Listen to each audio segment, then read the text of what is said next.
Welcome everyone to another Conversations in the Void. I'm your host, Graveyard, joined as always with my off-screen producer, Salem. Make sure to say hi to Salem in the chat. He's back and he's ready to hear everyone's comments. But I'm pleased to introduce our guest for our special Tuesday episode. That's right, real life work has to get in the way on Wednesday night for me. But please welcome host and podcaster of Film Talk. Please welcome the Void, the one and only Jordan Ramirez.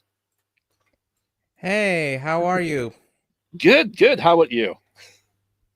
I'm doing good. Thank you so much for having me on this show. It's a real honor. Oh, of course. We always say here, indie support indie podcasters, support podcasters.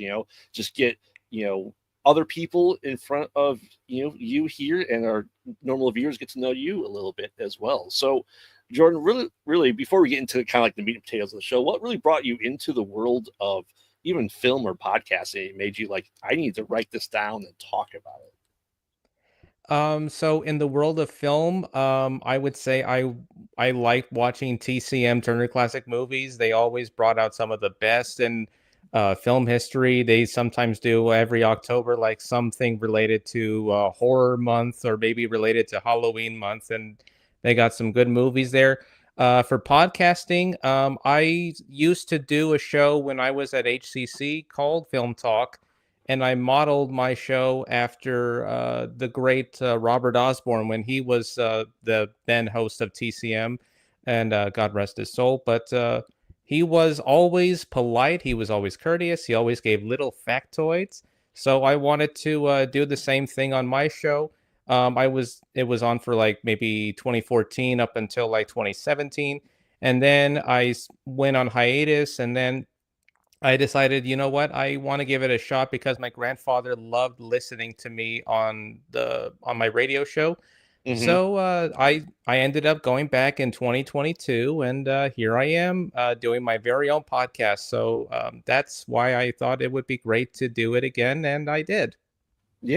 Yeah, it's great to. Like I said, I love hearing the stories. For this show and the other show I do, where we review movies with my co-host and I. We were working together professionally, and we go, every Monday morning we're going, what movies did you watch this weekend? And we realized it's just nothing but horror, so we decided to do a horror film review show. We're 155 episodes deep of that.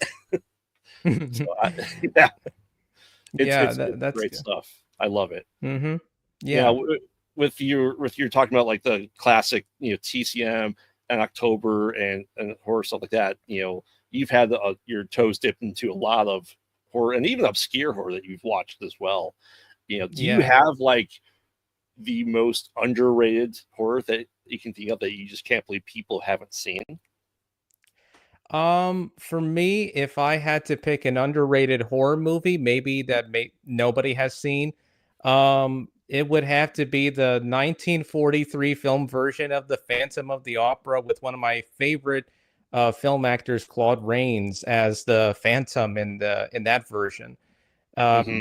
It's a really good retelling of the story. It's in color, unlike the other Universal monster movies that were filmed in black and white, which I think is unusual. But it's one of the few times you ever saw a horror actor playing not just one horror character, but he played two. 10 years earlier, he did The Invisible Man, and now he's doing The Phantom, which was previously played by Lon Chaney Sr.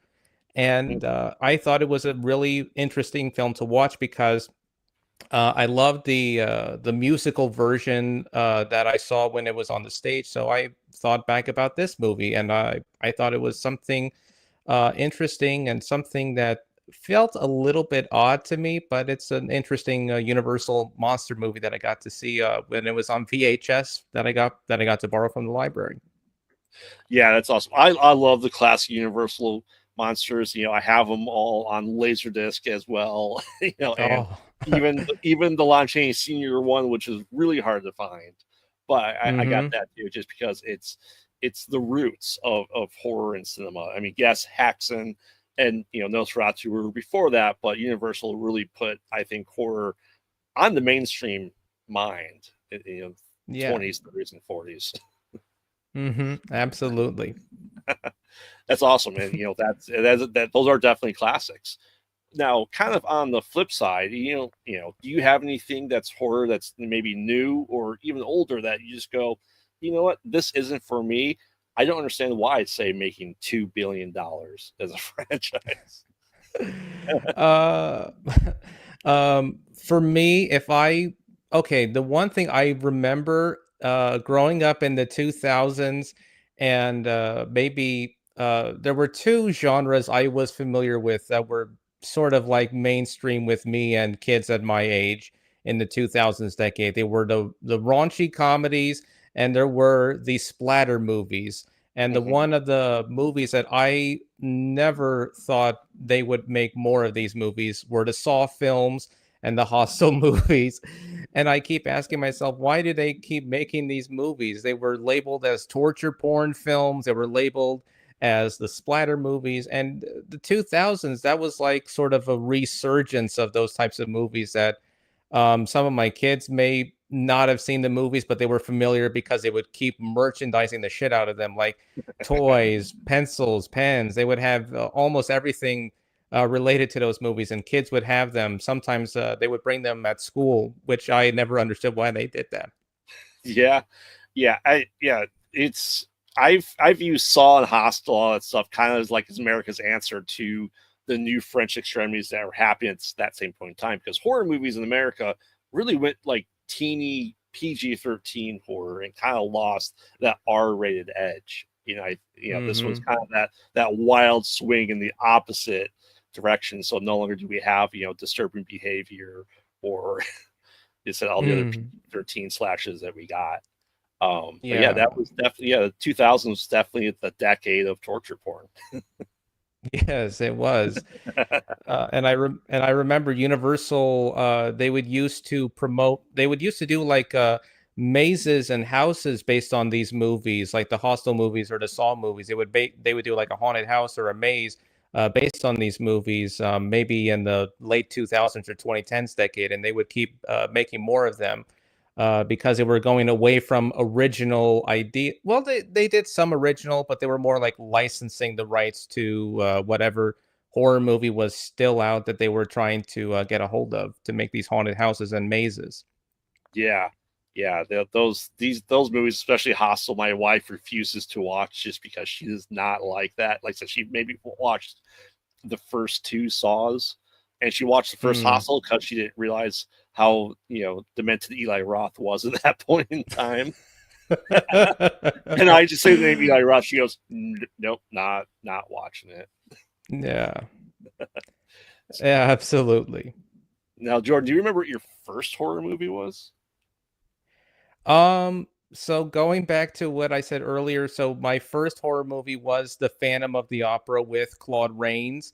Hmm. It's both underrated and my first horror movie I saw because growing up, I never saw horror movies. I used to watch like mostly Disney movies or mostly animated musicals, and the only horror or Halloween based episodes that I would watch were mostly like on cartoons or on kids' TV. Hmm. I may have seen a little bit of Goosebumps when I was younger, but the remake of the Phantom of the Opera with Claude Rains was the first horror movie I saw as a kid. Yeah, you hit the right nostalgia for Goosebumps for me. My Mm. oldest, a couple years ago, we started reading Goosebumps together, and I was having to watch the episodes that went with it. She just immediately realized that the book is better. Yes, because it was very popular when I was growing up in school. They had a whole area of books at the library at the school, and every kid wanted to get their Goosebumps, and it was like in the bookshelves in my classrooms, and they were almost everywhere. Every kid loved those books, it wasn't like even though R.L. Stein was labeled as the Stephen King of children's horror books. Hmm. And what I think was interesting about his books is that they're not only scary, but they're also funny, and they have a sort of a lesson at the end of these books that I think is different from maybe like Stephen King's books, which I find very interesting. Yeah, you're right. R.L. Stein is that, but he's had a resurgence recently too. Past couple of years, Hmm. had a couple seasons of Goosebumps. We had the Fear Streets movies come out, the past couple of years Hmm. too. But it's interesting to watching those because watching Fear Street the movies for me was completely different than the books, right? Because also I'm like, oh, someone's head is going through a cake cutter, and you're seeing like, okay, this is the Fear Street for me now, as opposed to Yeah. the short-lived stuff we had in the 90s. Yeah, absolutely. Awesome. Yeah. Yeah, Yeah, it's thank you. yeah. Do you read all Stephen King stuff as well by chance? I have read a few of his books. I read Misery when it was at my high school, and I read Pet Cemetery, and I watched the first film version from the 80s, and then years later I saw the remake. And I mean, for me, I like this. May be an unpopular opinion, but I like the 80s version better than the remake because I don't know. I thought it was a little bit faithful, and I know Stephen King worked on the script of the movie. And also, I liked Mary Lambert's direction of the film, even though it does. Stephen King made some changes from his own material to the screen, which I thought was interesting. Oh yeah, yeah. I completely the new Pet Cemetery was just atrocious in my opinion. Even Yeah. remakes. I thought that Salem's Lot that just came out last year was Mm. not good. That the original '79 one was far superior. Yeah. I wasn't the vampire in that version meant to resemble Count Orlok from Yes, Nosferatu? yes, Mm. absolutely. But yeah, it Yeah. just I feel like the new one, if you haven't seen it, does not even come close to the book in any stretch of the imagination, which is a shame. Yeah, absolutely. Now you are approaching and releasing in a couple days your 80th episode of the new version of Film Talk, correct? Correct. It's a new episode coming out this Friday. Yep. Now, I mean, 80 episodes. That people always say most podcasts are lucky if they make it 10. You're approaching 80 here on the revamp, right? Did you ever think you'd Yes. make it to 80 when you started this again? Uh, I thought that I wouldn't make it, but I needed to keep on going. I needed to find out if more people are interested in sharing their movies. And you know what? I thought I'll just keep on going until I feel like maybe I don't reach that pinnacle of maybe 500 or 1000 or whatever. I just thought maybe I could keep on going and just do whatever is necessary. Mm-hmm. That's good though that you're keeping at it. Like so, this show is we just passed 100 episodes of this, Oh, and it's wow. yeah, yeah, and I keep adding new shows and ideas just to expand the brand. But what have you found in the past 80 episodes, like with this 80th one ready to come out versus your first one that you wish you knew then? What of the episodes that I knew then? Well, in my first few episodes, I just mostly talked by myself about what movies I wanted to do.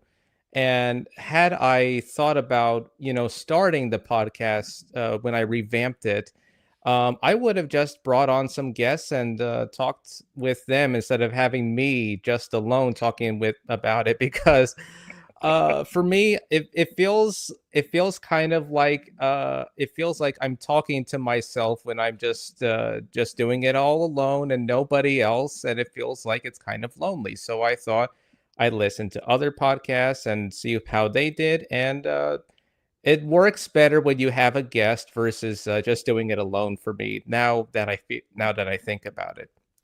Oh yeah, I completely agree. That's you'll never hear or see my co-host and producer here on this show. But like I said, the other show where it's just all audio, you can hear him because we just have this formula now down packed that we just have. I have my notebook I have with all our highlights and low points, and we just honestly just have at it. It's just a good conversation. I agree that having the soundboard even trying to fill in the gaps just makes a world of difference. You know, Yeah.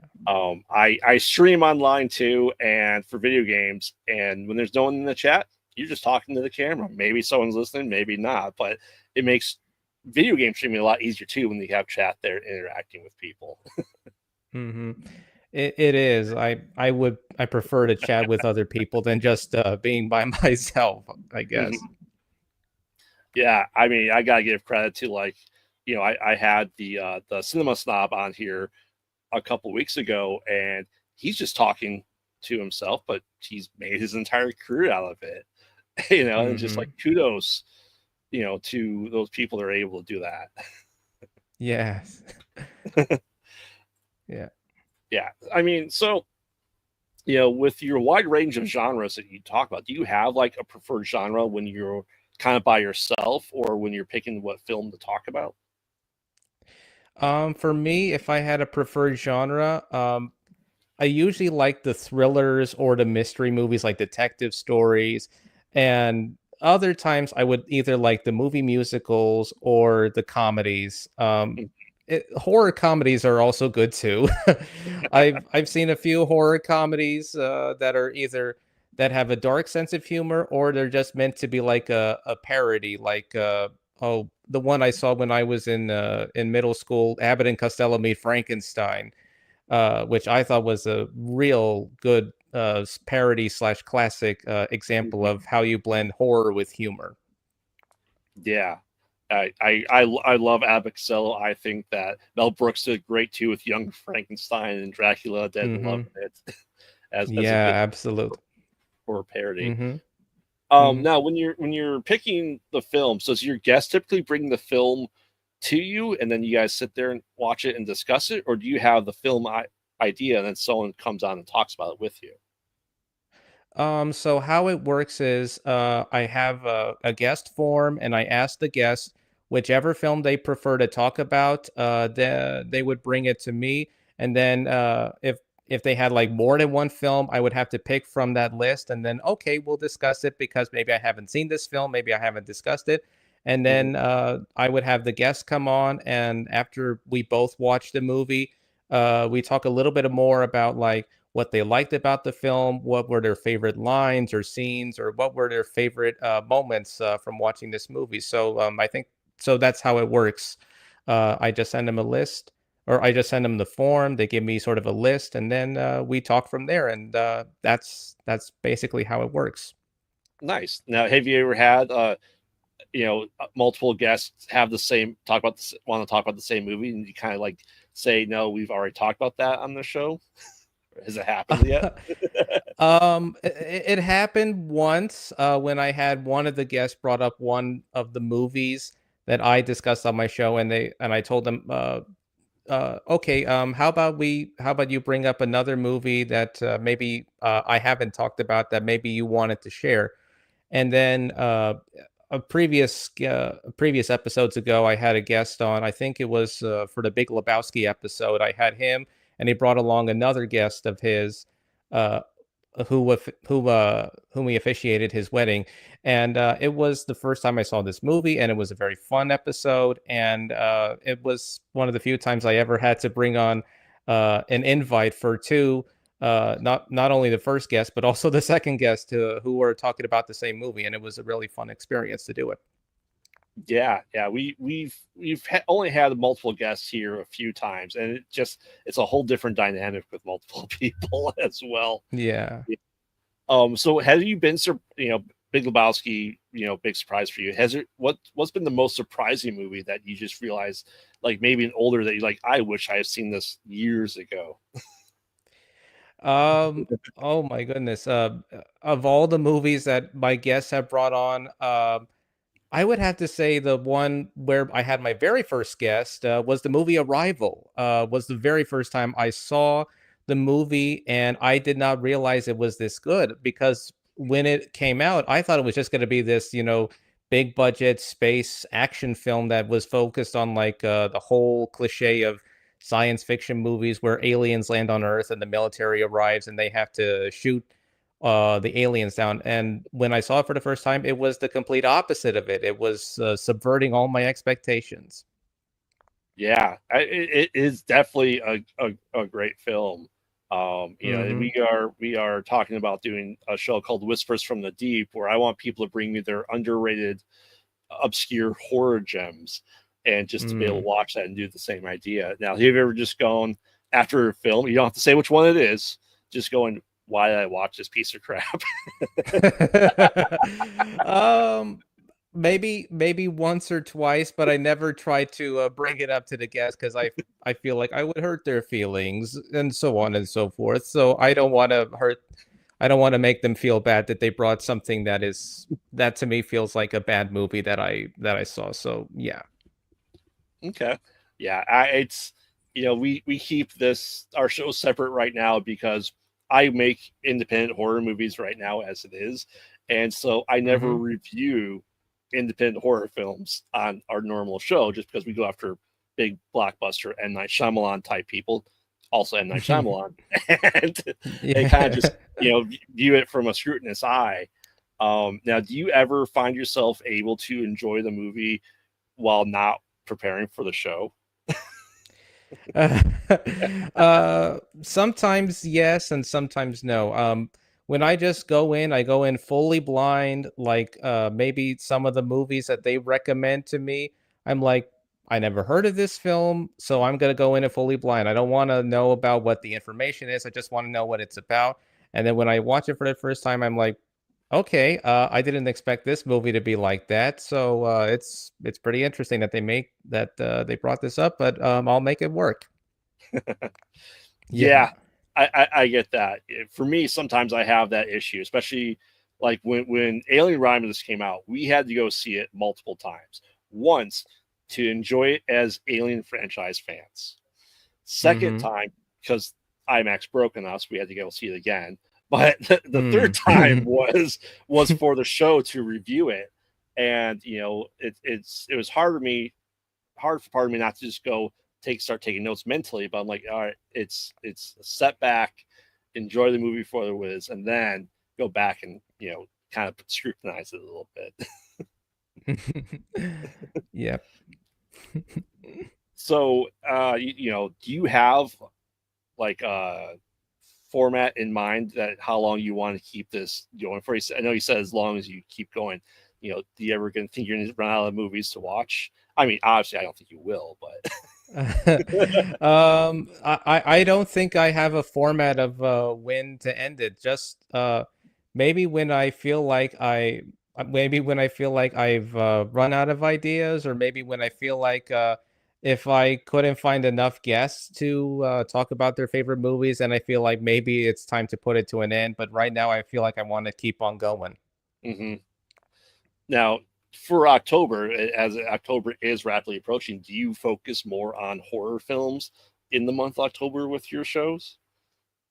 I try to focus on horror movies. I remembered I had on a previous guest, and she talked about well, she had two movies that she wanted to bring up. One was The Adventures of Ichabod and Mr. Toad from Disney, and the other hmm was I Married a Witch with Veronica Lake and Frederick March.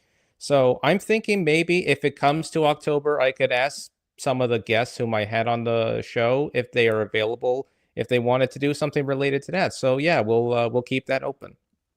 Awesome. Yeah, for here for our other show that we do October, we do 2 to 3 episodes a week instead of one because we're crazy. And we generally do Yeah. like bigger franchises in that month. So like last year, the year before, we did the entire Saw franchise on top of everything else. The very first year, we did 31 movies in 31 days, Mm. which was too much. Yeah. Isn't that the same thing that Disney does? They always have like 31 days in October, and they always do like I'm thinking either Disney or Freeform. They hmm used to do like 31 days in October, and they always play like Halloween movies or whatever Halloween or horror movie they have to play on that channel. Yeah, my producer and co-host can tell you he sometimes dreads October just because it's a lot to watch that we do, but Hmm. we try to Yeah. space it out a lot uh, more Yeah. well rounded this time. And we were Hmm. notoriously bad with really bad Christmas horror movies in December of last year. So we revamped how we're doing that now because we watched some really bad stuff. Hmm. Absolutely. Yeah. So if you were to have like a pinnacle guest on your show, who would it be? A pinnacle guest. Oh my God. Almost every guest that I always wanted to have on my mind are either dead, retired, or maybe they don't, or maybe they are not around anymore. But if I had a pinnacle guest, I would have thought maybe somebody local, somebody who maybe somebody like a local actor from my home state of Florida, or if I wanted to go with a really good guest, I wanted to meet with Joe Dante, the man behind the Gremlins franchise, and also the co-host of the movies that made me. I would love to have him on as a guest and talk about some of his favorite movies. Yeah, Joe Dante, it would be, man, that would be an absolute Hmm. blast. Hmm. That's a good pinnacle. Yeah, I've luckily had a chance to talk to the guy who actually made the show, the movies that made us. Oh wow, that Yeah, uh, wait, was that Josh Olson? Or was that another guy? I guess. as another guy. Okay, then I'm thinking of somebody else. Okay. Yeah, but yeah, it was absolute amazing for me, and but I think having people on there and picking their movies is definitely the formula to go, because I know I've talked to people like, I want to do this movie, and find someone hopefully to join them on talking about that movie. But yeah, I like the idea of the guest picking it, just because it keeps your variety to the guest. you know Yes, absolutely. Awesome, awesome. So, all right, we're about time to start wrapping up here. So, Jordan, you talked about, your favorite scary movie is, obviously Phantom of the Opera. Do you have a favorite modern horror A favorite what for a movie? movie? Modern horror movie? Oh, favorite modern horror movie? Hmm. Okay, I think I talked about this on my show. I think the well, favorite modern horror movie. That's a little bit tough for me, but I would have to say for me, um, I remembered watching Antichrist by Lars von Trier, which was like a disturbing experience for me. But I enjoyed it, and it's an unusual horror movie, but at least it's something out there. So I Hmm. would say that's my favorite modern horror movie. Awesome. All right, now we ask this of everyone: practical or CGI? I would say practical all the way. I mean, I've seen too many CGI movies. The only time I would like CGI not to be used is if it's like, I mean, the last one I saw was like the Jurassic World movie, and I've seen like too many of those CGI and like as monsters and all that. So, practical for me. The only time I would like to see CG is if it's like an animated movie, or maybe if it's like to digitally erase something that's not in the Mhm. scene, like a Muppet movie or something like that. So practical is good for me.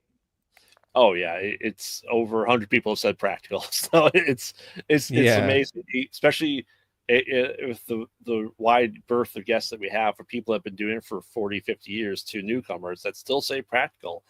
And I think that's saying something. I think AI is here, but at some point in time, people are going, you know what? Screw AI. We want physical stuff. We want to go back to the old school method of film. And yeah, I even think like the Terrifier series is showing that practical does really well. Hmm.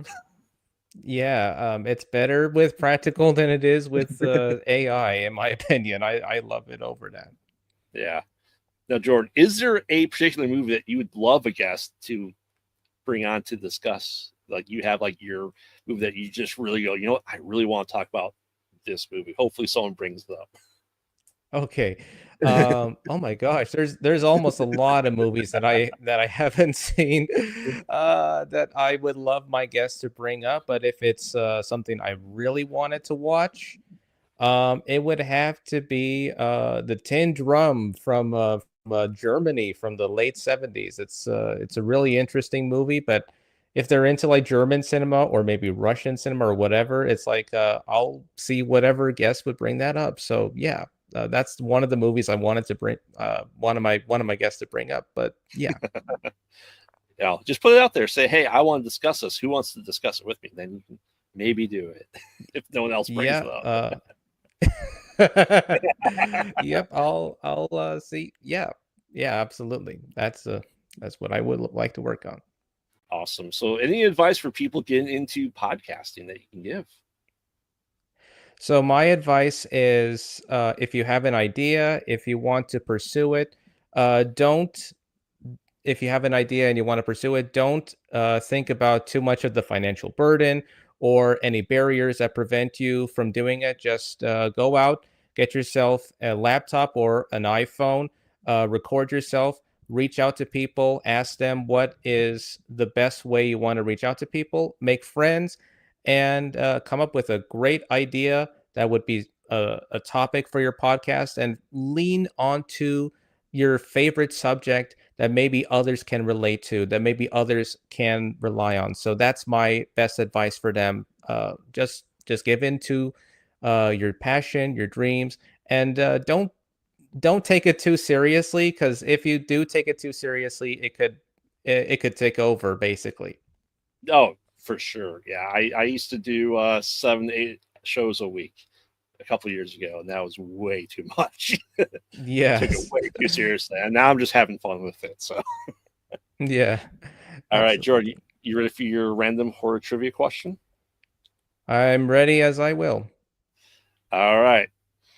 This sequel takes place 6 months after the rage virus was inflicted on the population of Great Britain. Is it 28 days later? Sequel. Oh, sorry. Is it 28 weeks later?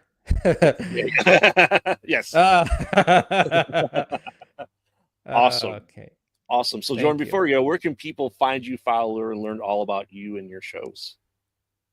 So you can follow me on Facebook and on Instagram. My show, Film Talk with Jordan Ramirez, airs every Friday at 4 o'clock p.m. You can listen to my show there on Spotify, Spotify for Creators, and on YouTube Podcasts. And you can also go to my Facebook page at Film Talk with Jordan Ramirez. And you can also look up my website, Film Talk with Jordan Ramirez podcast.wordpress.com, to read my blog for the episode that drops on every Friday at 4. Awesome. Awesome. Well, Jordan, thank you very much for coming on. And for anyone new that's not watching this right now, but in the future, make sure to follow and subscribe to everything new. Follow us on all social media, Pod Out at Night. And we'll see you next time. Don't get lost in the void. Good night.